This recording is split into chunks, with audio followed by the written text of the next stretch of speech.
Assalamu alaikum viewers. My name is Sajid Hussain Samu.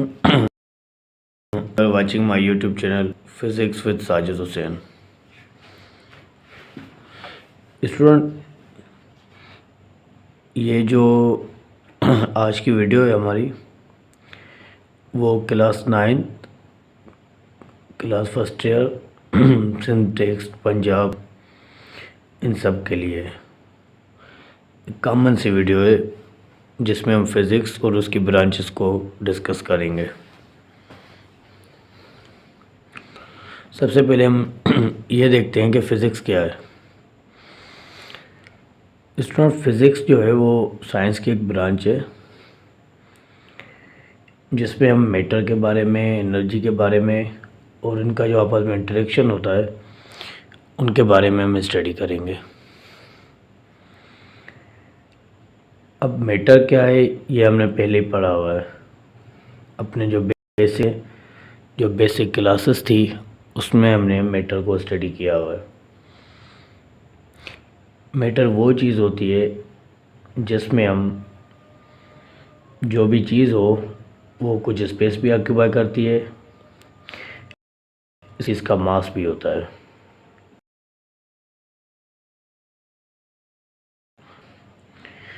Matter की जो states हैं उसमें सॉलिड है, लिक्विड है, गैस है, प्लाज्मा और भी बहुत ज़्यादा स्टेट्स हैं। तो मैटर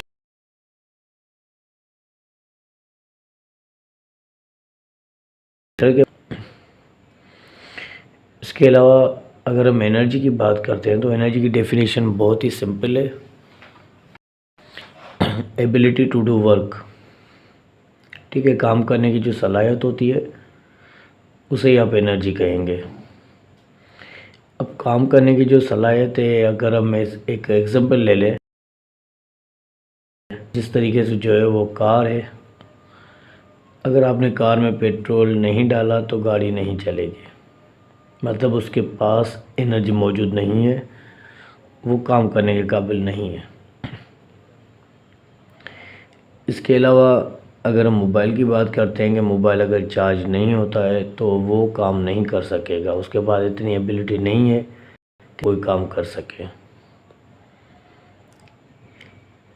इसमें एनर्जी के वैसे तो बहुत ज़्यादा टाइप्स होते हैं, लेकिन अगर हम मैकेनिकल एनर्जी की बात करें तो उसके दो टाइप्स होते हैं।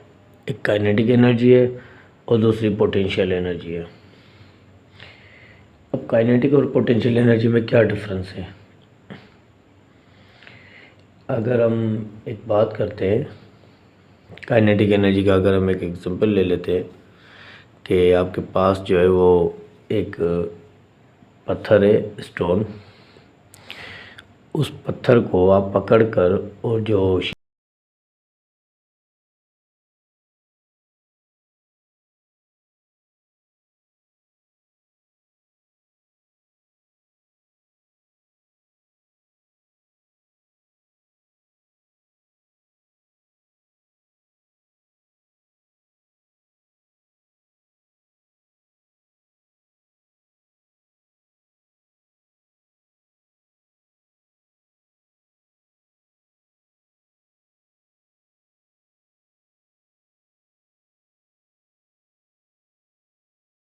शीशे गई है जिसे हम काइनेटिक एनर्जी कहेंगे।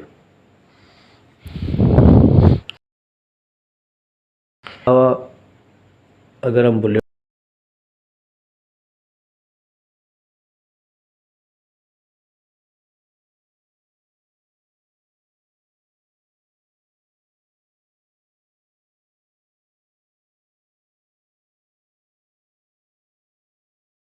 के पास एक एनर्जी मोशन की वजह से आ गई, उस एनर्जी को हम काइनेटिक एनर्जी कहेंगे। इसके अलावा टाइप है जिसे हम पोटेंशियल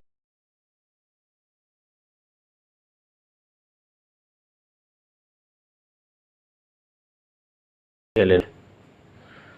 अगर हम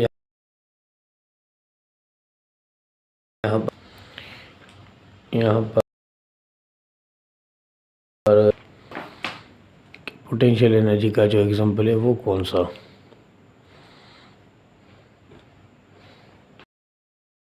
तो जैसे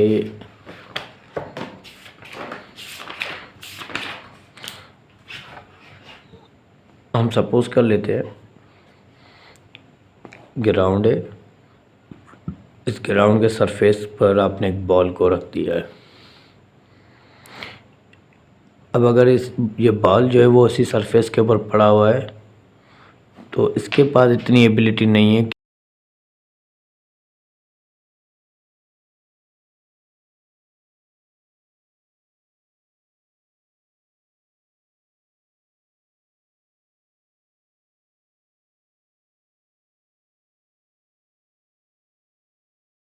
कि ये पोटेंशियल एनर्जी।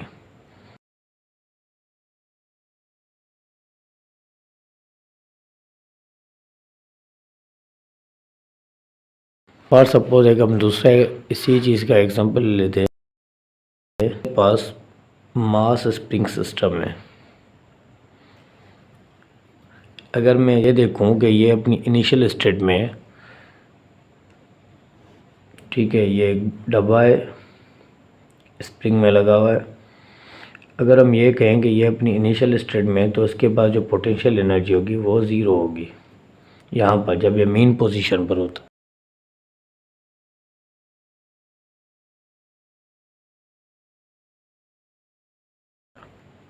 तो डिस्प्लेसमेंट कवर करवाने जैसे ही में चला जाएगा। अभी क्यों जा रहा है? क्योंकि इसके बाद एक एनर्जी स्टोर हो गई जिसे तो यहाँ पर फिज़िक्स में हम क्या करेंगे, मैटर के बारे में, एनर्जी के बारे में और इनका जो आपस में इंटरेक्शन होता है, इन सब के बारे में हम फिज़िक्स में ही स्टडी करेंगे। फिज़िक्स की हम एक और डेफिनेशन बनाते हैं, it is the branch of science in which we study about beauty of nature. बेटा जो कुदरत की खूबसूरती होती है उन खूबसूरतियों के बारे में, उस नेचर के बारे में हम स्टडी फ़िज़िक्स में ही करेंगे। कुदरत की कैसी खूबसूरती, सपोज़ कर लेते हैं कि बारिश हो गई है। बारिश के बाद जो पानी के कतरे एटमॉस्फेयर में रुक जाते हैं या लटक जाते हैं तो जो एयर ड्रॉप्स हैं, उन एयर ड्रॉप्स में जो लाइट आ रही है सूरज से वो जाकर स्ट्राइक करेगी और कुछ रिफ्लेक्शन के बाद वहाँ पर रेनबो बन जाता है।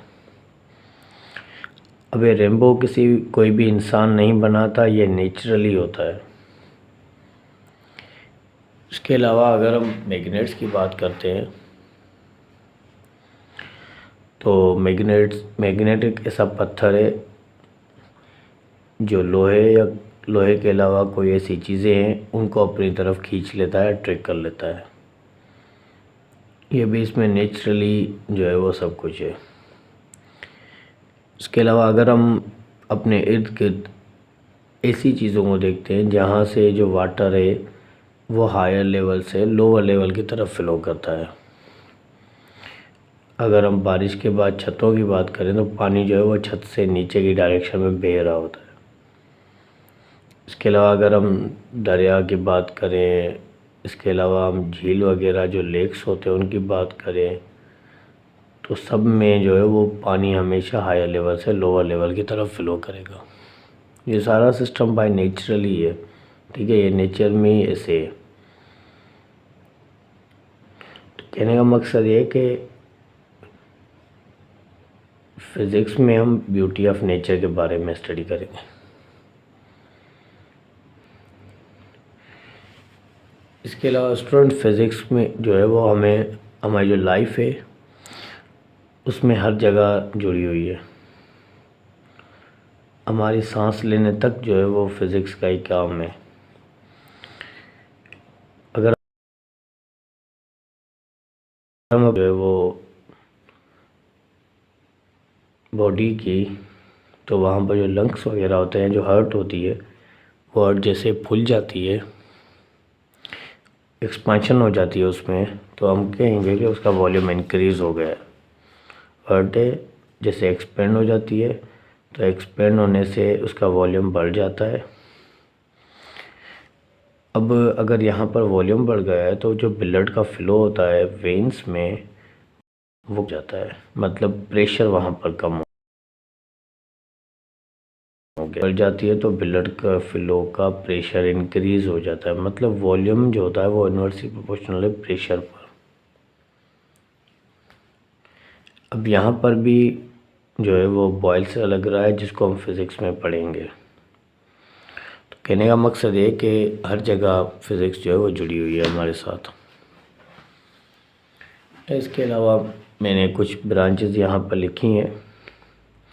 जैसे फर्स्ट ऑफ ऑल जो मैंने ब्रांच यहाँ लिखी है वो है मैकेनिक्स।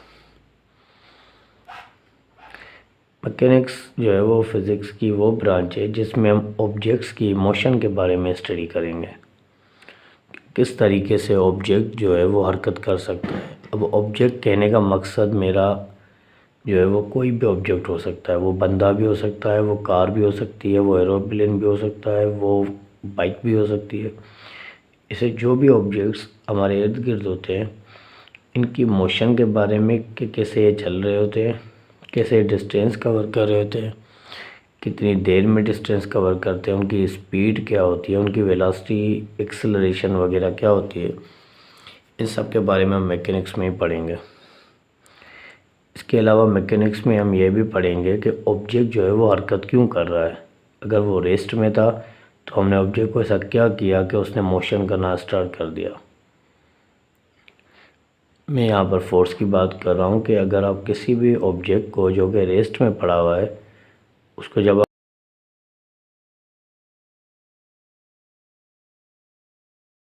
आप तो फोर्स के जो लाज हैं जिसे हम न्यूटन के लाज कहते हैं, इन सब के बारे में हम मैकेनिक्स में स्टडी करेंगे।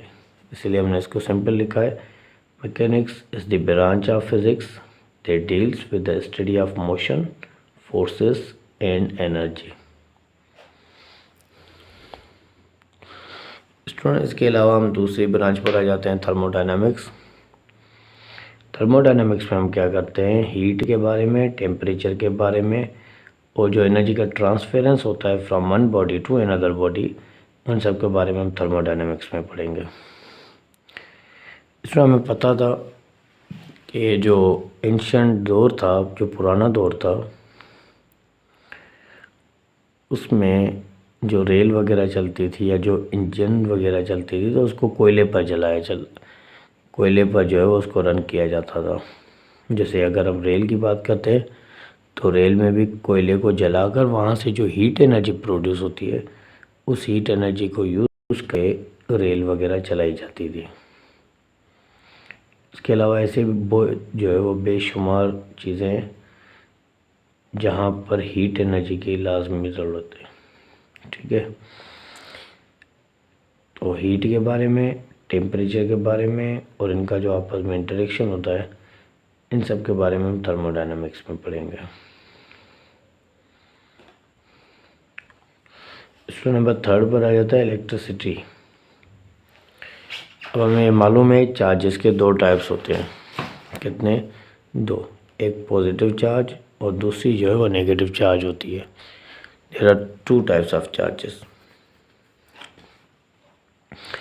अब स्टूडेंट जो तार है जिसको हम घर में यूज़ करते हैं मेटल की बनी होती है। ठीक है, या हम ऐसे कहें कि जो वायर होती है ये कंडक्टर होता है। अगर एक कंडक्टर है तो इसमें अंदर फ्री इलेक्ट्रॉन्स होते हैं, फ्री चार्जेस होती हैं। जैसे हम इन चार्जेस को धक्का देते हैं तो धक्का देने पर ये चार्जेस आगे मोशन करना स्टार्ट करेंगे और ये जब चार्जेस मोशन करती है तो वहाँ पर करंट बनेगा। अब करंट के बारे में, पावर के बारे में, वोल्टेज वगैरह जो भी ये सारी चीज़ें हैं उन सबको हम इलेक्ट्रिसिटी में पढ़ेंगे। ठीक है, इसलिए हमने यहाँ पर इसकी डेफिनेशन लिखी है, it is the branch of physics in which we that deals with the study of electric charges, currents and fields।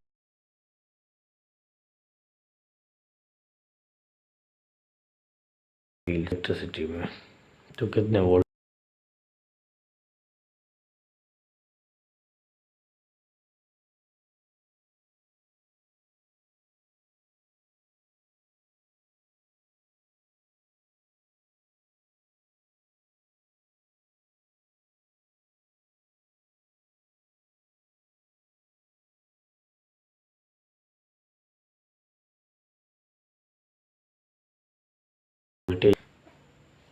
जिसमें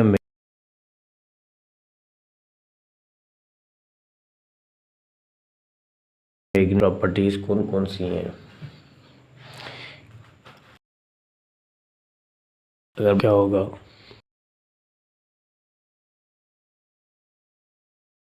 स्टडी करेंगे।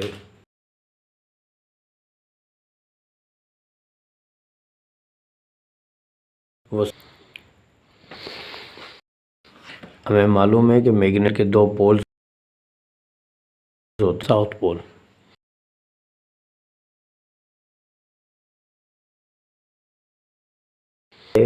से अगर हम बात करते हैं तो मैग्नेटिक फील्ड लाइंस हमेशा नॉर्थ साउथ की डायरेक्शन में ट्रेवल्स करेंगी।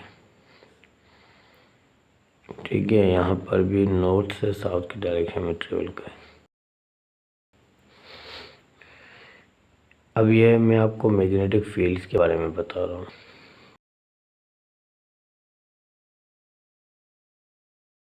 होते हैं, बड़े होते हैं, छोटे होते हैं, टाइप्स कितने होते हैं।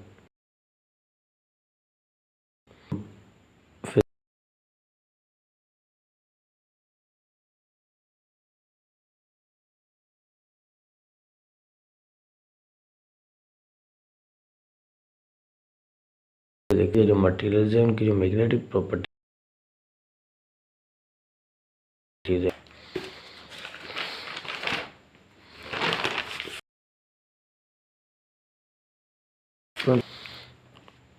जो ब्रांच है वो एटॉमिक फिजिक्स।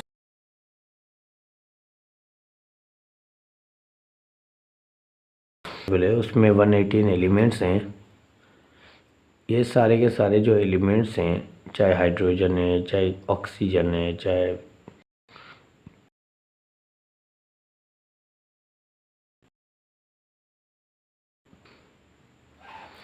तो ये सारे पार्टिकल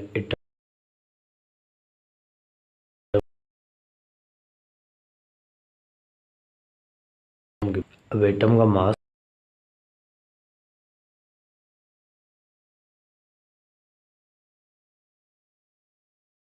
के चीज़ें हैं जिनको हम एटॉमिक फिजिक्स में पढ़ेंगे। तो एटॉमिक फिजिक्स में हम सिंपली एटम्स के बारे में, एटम की डेंसिटी क्या है, उसका मॉलिक्यूल एटॉमिक एंड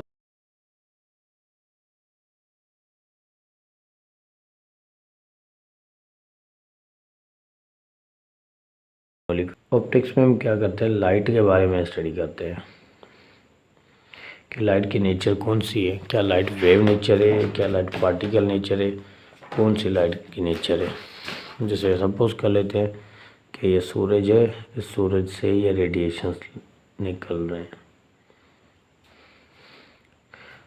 ठीक है, अब जैसे ही नीचे पहुंचेंगे अब यहाँ पर ये चीज़ है कि जो रेडिएशन आ रहा है सन से वो वेव है या रे है। ठीक है, मतलब वेव है या पार्टिकल है ये जो रे आ रहा है। अब यहाँ पर ऑप्टिक्स में हम क्या करेंगे, लाइट के बारे में, लाइट जो है वो क्या है, किस तरीके से कितनी तेज़ी के साथ ट्रेवल करती है, ये सारी चीज़ें जो भी है वो हम सब ऑप्टिक्स में स्टडी करेंगे। यहाँ पर हमने डेफिनेशन लिख ली है। Optics is a study of light, its properties and it's interaction with matter. Optics में हम लाइट के बारे में और जो प्रॉपर्टीज़ और जो इंटरेक्शन है मैटर के साथ, इन सब के बारे में हम ऑप्टिक्स में ही पढ़ेंगे। इसके अलावा गेम आते हैं 7 नंबर पर अकाउस्टिक्स। अकाउस्टिक्स फिजिक्स की वो ब्रांच है जिसमें हम साउंड के बारे में पढ़ते हैं। जैसे अगर एम्बुलेंस है, वो एम्बुलेंस एक पेशेंट को लेकर जा रही है। अब एम्बुलेंस जैसे हमारे करीब आएगी आवाज़ उसका बढ़ता जाएगा, जैसे दूर जाएगी उसका आवाज़ कम होता जाएगा। तो इस तरीके से हम साउंड के बारे में पढ़ते हैं कि इको क्या है, इको का कब हमें सुनने में आता है, कब नहीं आता। ये जो भी ओवरऑल स्टडी है वो सारी की सारी हम अकॉस्टिक्स में करेंगे। इसके अलावा 8वें नंबर पर है न्यूक्लियर फिज़िक्स। न्यूक्लियर फिज़िक्स में हम क्या करते हैं, जो एटम का सेंटर होता है जहाँ पर प्रोटॉन न्यूट्रॉन पाए जाते हैं उस पार्ट को हम न्यूक्लियस कहेंगे। न्यूक्लियस में प्रोटॉन न्यूट्रॉन ये सारे पार्टिकल्स होते हैं। इसके अलावा अगर कोई एटम भारी हो गया है तो वो एटम खुद में से अल्फ़ा बीटा और गामा रेस को निकाल कर खुद को जो है वो स्टेबल करेगा। तो न्यूक्लियर फिज़िक्स में हम क्या करेंगे, न्यूक्लियस के बारे में पढ़ेंगे, किस तरीके से अल्फ़ा बीटा गामा रेस निकलते हैं, रिएक्शंस कैसे होते हैं, न्यूक्लियर फिशन प्रोसेस कैसे है, फ्यूजन कैसे है, ये सारी जो भी ओवरऑल स्टडी वो हम सब न्यूक्लियर फिज़िक्स में पढ़ेंगे। न्यूक्लियर के बाद एक और ब्रांच जिसे हम कहेंगे पार्टिकल फिज़िक्स। पार्टिकल में हम अल्टीमेट पार्टिकल्स के बारे में पढ़ते हैं। हमें पता है कि जो प्रोटॉन है ये प्रोटॉन दूसरे पार्टिकल्स का बना हुआ है, ठीक है। एक अप क्वार्क होगा, अप क्वार्क होगा, डाउन क्वार्क होगा। इसके बाद जो न्यूट्रॉन है, इस न्यूट्रॉन में 2 डाउन क्वार्क और एक अप क्वार्क है। अब यहाँ पर हमें ये तो मालूम है कि प्रोटॉन और न्यूट्रॉन किस चीज़ के बने हुए हैं, वो तो क्वार्क्स के बने हुए हैं। लेकिन अगर हम क्वार्क्स को देखते हैं, क्वार्क्स किस चीज़ के बने हैं, तो ये हमें पता ही नहीं है कि क्वार्क्स जो है वो किस चीज़ से बने हैं। वैसे अगर हम इलेक्ट्रॉन की बात करते हैं जो कि रिवॉल्विंग कर रहा है,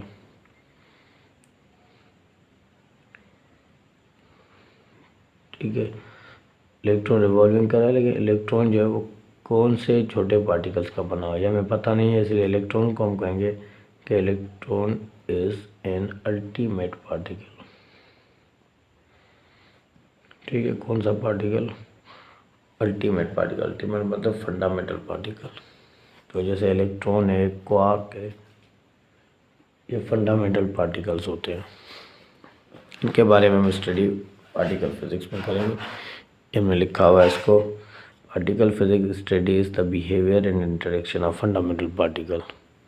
पार्टिकल फिज़िक्स में हम जो है वो फंडामेंटल पार्टिकल्स के बारे में पढ़ेंगे। इसके बाद आगे 10वें नंबर पे एस्ट्रोफिज़िक्स है। एस्ट्रोफिज़िक्स में हम क्या करते हैं, जो हेवनली बॉडीज़ होती हैं, जो आसमान पर बॉडीज़ होती हैं, जैसे सूरज हो गया, चाँद हो गया, दूसरे प्लानट हो गए, दूसरे स्टार्स हो गए, ये सारी की सारी चीज़ें जो है वो ऊपर स्पेस पे चल रही हैं। तो उन चीज़ों के बारे में जो भी होगा, कितनी दूर है, कितनी करीब है, क्या है, वो हम ओवरऑल स्टडी एस्ट्रोफिज़िक्स में करेंगे। तो स्पेस के बारे में जो भी पढ़ना चाहे वो एस्ट्रोफिज़िक्स पढ़ेगा। उसके अलावा आगे चलते हैं प्लाज्मा फिज़िक्स। देखें स्टूडेंट, मैटर की स्टेट्स जो है वो एक सॉलिड है, लिक्विड है, गैस है और प्लाज्मा है। हमारी यूनिवर्स जो है वो यूनिवर्स पूरी की पूरी ज़्यादातर प्लाज्मा का ही बनी हुई है। अगर हम बात करते हैं अपनी, तो हमारा जो है वो 1% भी नहीं है। तो प्लाज्मा में हम क्या करते हैं, आयंस के बारे में स्टडी करते हैं। Plasma physics studies the behaviour of ions gases where atoms and molecules are broken down into charged particles। इसके अलावा स्टूडेंट आगे हम आते हैं 12वें नंबर पर जियोफिजिक्स। जियोफिजिक्स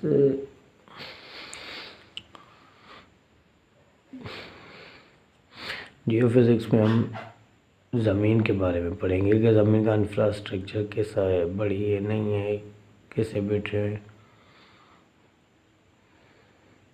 तो जियोफिजिक्स में हम क्या करेंगे, जो भी अर्थ के बारे में होगा, जो ज़मीन के बारे में जो भी ओवरऑल स्टडी होगी वो सारी की सारी हम जियो फिज़िक्स में करेंगे। अर्थ कितनी गहरी है, ओवरऑल जो भी स्टडी होगी वो हम सब जियो फिज़िक्स में करेंगे।